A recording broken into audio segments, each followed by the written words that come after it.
Fáilteoirí Isteach go Suantraí Íosa, where we look at the readings for tomorrow, Monday, the 19th of February, week 1 of Lent. For me, as a boy, I made the decision that one Lent I would go to Mass every day. And suddenly I was taken up in the most wonderful beauty of the Word of God being proclaimed every day and receiving the Eucharist. At some level, I sensed there was an intimacy here that my life longed for. And so be open in Lent that you will do things that will open new doors for you, open new adventures for you in your life. And when Lent was over, I couldn't give it up, this intimacy that I'd found in the Word and in the sacrament of the Eucharist.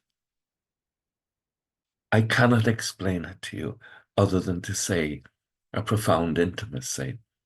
In the first reading tomorrow, from Leviticus 19, be you holy, for I, the Lord your God, am holy, is an invitation to us. And then the morality steps out of that.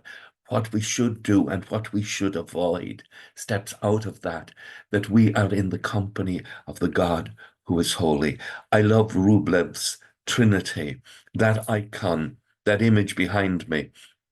And it speaks to us of entering into the intimacy of the Holy Trinity through the power of the Eucharist, through the power of the Eucharistic altar, the Eucharistic table, and that there we encounter, in some sense, beyond our senses, the intimacy of the Trinity. This psalm tomorrow speaks to us of enter by the narrow gate.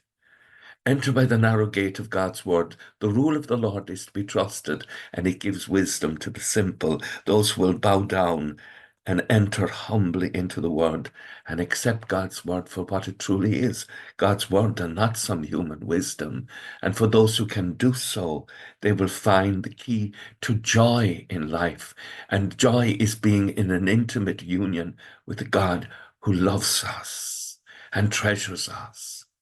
And of course, then, all morality comes out of this, and that we're called to act and be as Christ is, because he reveals to us the heart of the Trinity. And Christ saw our hunger and he fed us, not just in the miracle of the loaves and fishes, but feeds us with the Eucharist. He sees that we're thirsty and he gives us love.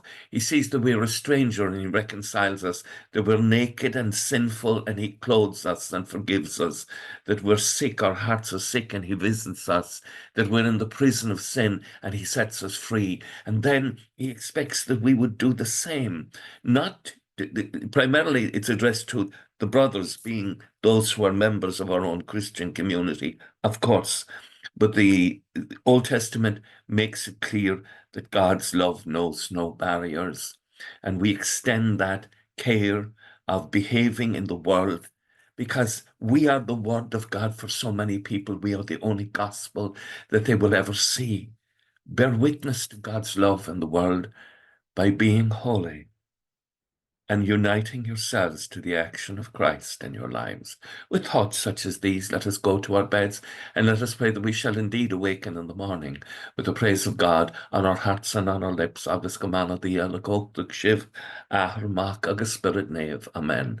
Slán go fóill. Bye for now.